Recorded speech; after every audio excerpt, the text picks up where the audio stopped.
Morning, YouTube. Wednesday, 7 o'clock, bright and early here. Figured I'd get our video in this morning. Just wanted to kind of talk about what we're working on today.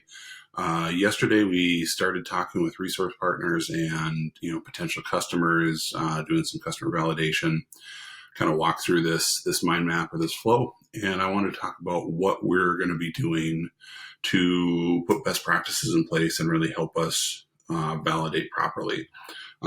So this morning I started reading the Mom Test, which is by Rob Fitzpatrick, 3 chapters in so far. And my big takeaway is by not focusing on my problem statement, and I started showing people the thing I was building, I started wasting time and I started fracturing my message.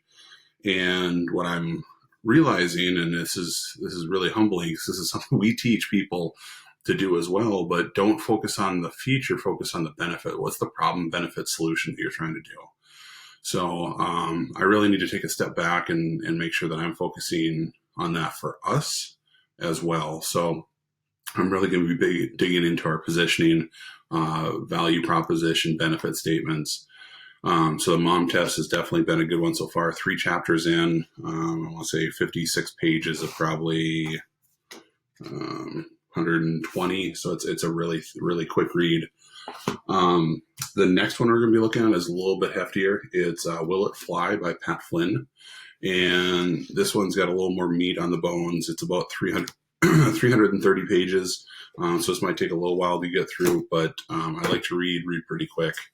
So that's how to test your next business idea so you don't waste time and money. Pat Flynn is a few years old, but Pat's definitely got some strong roots in that. The next one is Ask by Ryan Levesque. It's the counterintuitive online formula to discover exactly what your customers want to buy, create a mass of raving fans, and take any business to the next level. And I've had this recommended a number of times to us, so finally getting to that one. I brought up a couple books that yesterday, which is the Lean Startup and Start With Why. I'm actually going to be skipping over more of these, and this is more about like continuous improvement and the methodology. So like figure out everyone's why. So more leadership type things.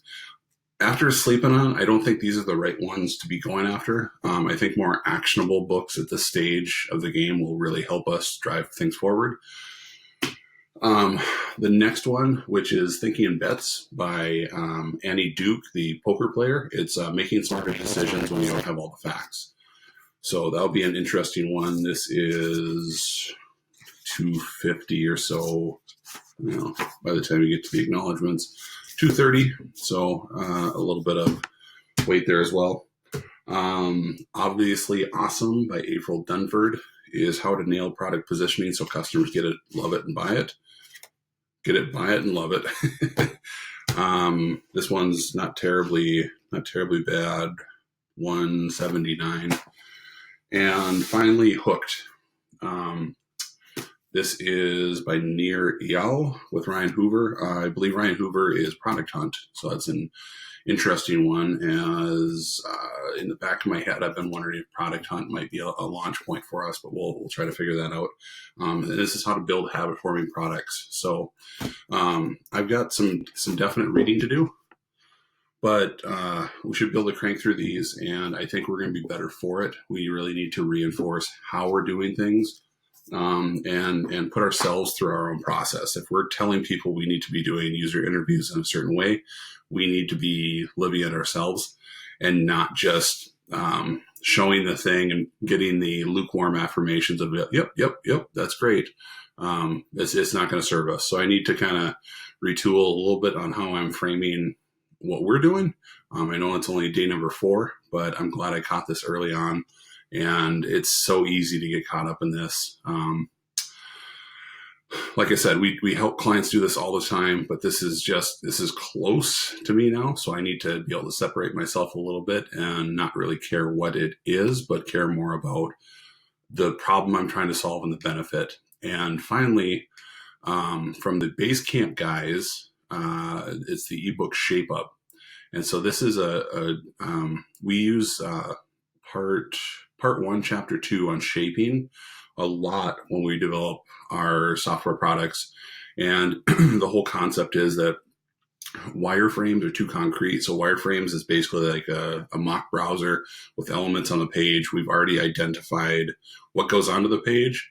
But if I tell you, a story about that I need to be able to log in, that leaves too much to the mind. So we've gotten good value out of chapter 2. Excuse me. I need to get back through and kind of read everything else. This is going to be towards the back end of what we're doing, as this is going to be more on the production side, but still value. So I'm encouraged with the little bit of reading I got done this morning. I had some good takeaways. I need to double down into running this as if I was my own client. And I'm going to work with someone on my team to make sure that I'm being held accountable to that. And I'm not just running around showing and saying, hey, look at this thing. This is awesome. Because that's what I did yesterday. So anywho, happy Wednesday. We're going to go get it. If you have any questions, please comment below. Love to hear your feedback. Thanks.